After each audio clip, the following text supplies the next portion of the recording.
After assembling all of the miniatures and cleaning up mold lines using the back edge of an X-Acto knife and sanding stick, I filled any gaps by working Vallejo's plastic putty in with a soft tip sculpting shaper, and I used a combination of my thumb and a damp brush to remove any excess as needed. I then applied AK Interactive's concrete texture paste to the base, using a brush that needs to be excommunicated from existence. Jesus Christ, why am I using this brush? With the same super glue I assembled the miniatures with, I adhere some large rocks to some of the bases, and then sprinkle in some smaller rocks into the still wet texture paste, and then press them down gently. Once dry, I sprayed PVA glue thinned with water around the smaller rocks for additional adhesion before adding some tufts. Then, with an airbrush, I primed the models black before hitting it with the zenithal spray of white.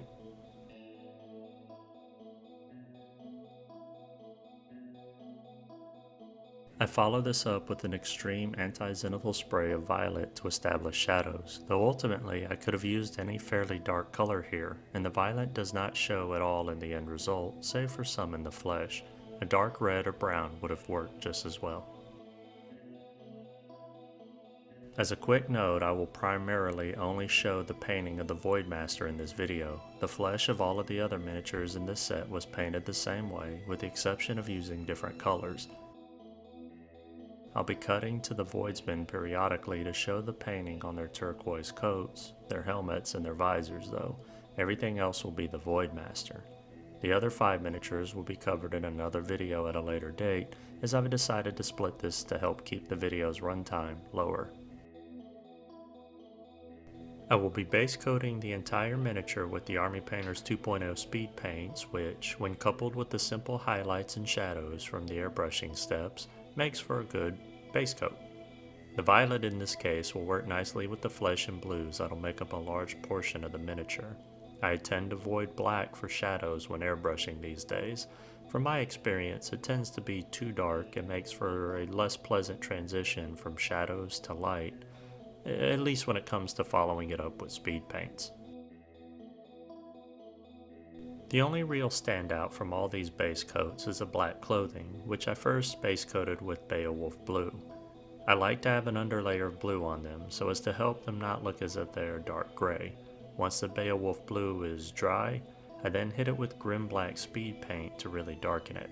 When it dries, a little bit of the blue will still be visible, and since I already have grim black on the brush, I go ahead and slap it on all the weapons next. I try to be as careful as I can and take my time while applying these speed paints, avoiding accidentally getting it on areas I do not want it. I do not stress out about getting speed paint anywhere that will be covered with metallics, however, as the metallic paints will cover them with ease.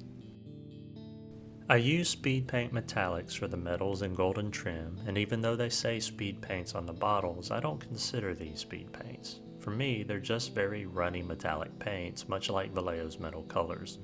Once I have some on the brush, I have to remove much of it to maintain control, and my god, look how beat up this brush's tip is. For the silvers, I apply this as more of an accent to the guns, picking out details to help them stand out or give them a different finish from the black portions. I then finish off the base coating by covering the leather with a dark brown, though in retrospect I should have just used the same brown that I used for the hair and shotgun stock to help consolidate the amount of paints on my palette. The same could have been said for the base.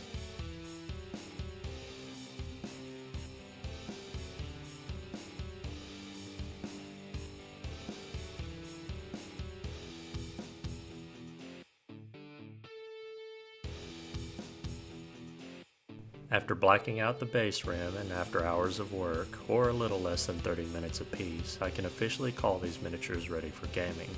But I'll be putting a lot more effort into this project. But first, a word from our sponsor. I'm just kidding. I barely got 1,000 subscribers at the time of this video. I ain't got no damn sponsors.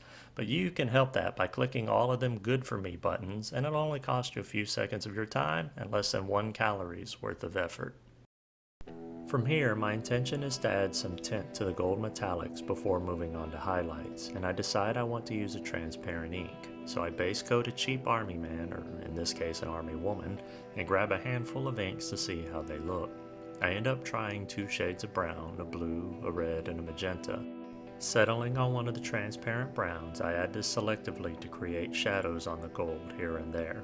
I then move on to highlighting all the metallic areas. For the golds and silver metallics, I only applied 2 highlights, a thicker selective edge highlight and a thinner highlight with a brighter color just for the strongest glints. I personally like to knock out all the metallic elements as early as possible.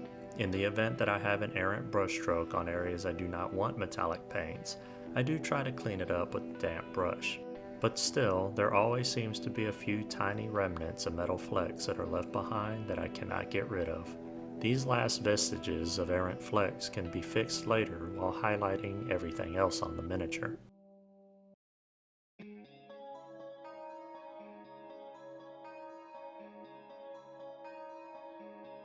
For the guns, I highlight the actual silver parts much more aggressively, but for the parts that were painted with black speed paint, I only do broken edge highlights, and I find in the latter case, less is definitely more.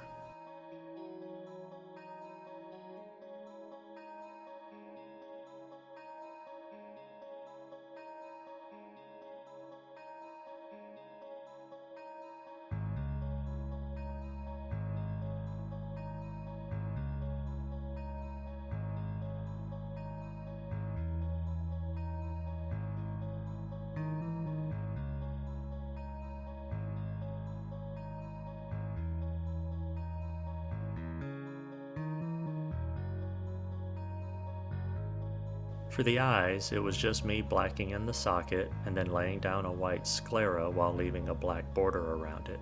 And finally I painted the pupil, making sure it stretches from the top to the bottom of the eye.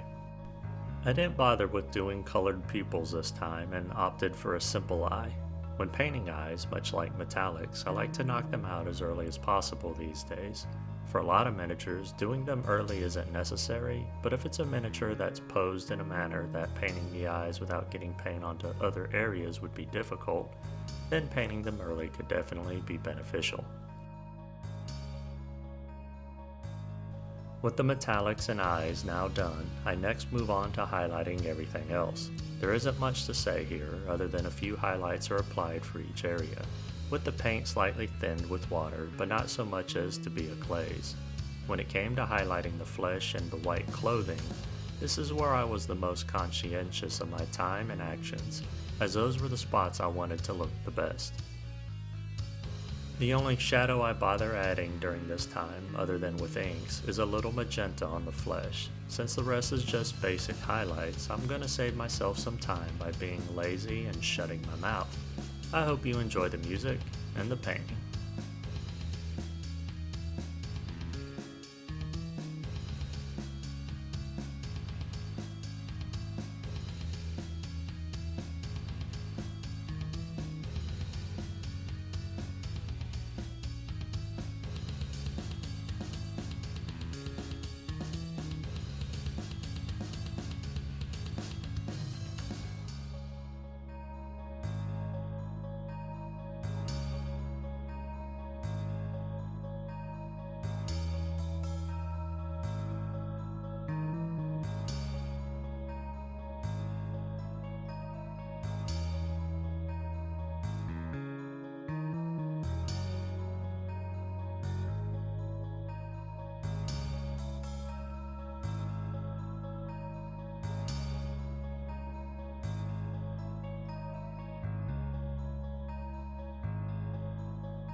Boo! Haha! I'm back. Since the leathers have been painted using thin lines to help sell a scratchy, worn look, which now that I think about it looks out of place compared to the sparkly new suits of these Voidsmen fresh off a void-faring vessel, but it's done now and I'm not changing it. To finish the leathers off, I drop a little more of the transparent brown here and there. I did paint the reactor core things in their backpacks, but I didn't show that here as I'm going to redo it, not liking how it looks. I'll include those steps when I paint the next 5 miniatures in this box set. I'll also leave the bases for the next video as well. For the most part, I'm happy with how these miniatures came out, particularly the Voidmaster, though I may have left a little too much blue for the shadows of his white coat. I do not have a total working time yet on how long this project has taken me, as I still have about 20% of 5 miniatures left to finish, and then all of the bases and the reactor core things as well. The current runtime is just at 4.5 hours a miniature, with the aforementioned items still pending to complete this Warhammer 40k kill team. I expect that when it's all said and done, I'll be right at 6 hours of working time per miniature, which is about the norm for me on painting a miniature anyway. And that'll bring this video to its end. I hope you learned something or inspired to expand or start your own intrepid intergalactic faring rapscallions. If you have any questions, feel free to ask, and if you like the content of this video and would like to see more, you can easily support the channel by liking, commenting, sharing, and subscribing. I'm Jim with Working with Miniatures. I'm truly grateful for your time, and I bid you a fond farewell. Until the next video.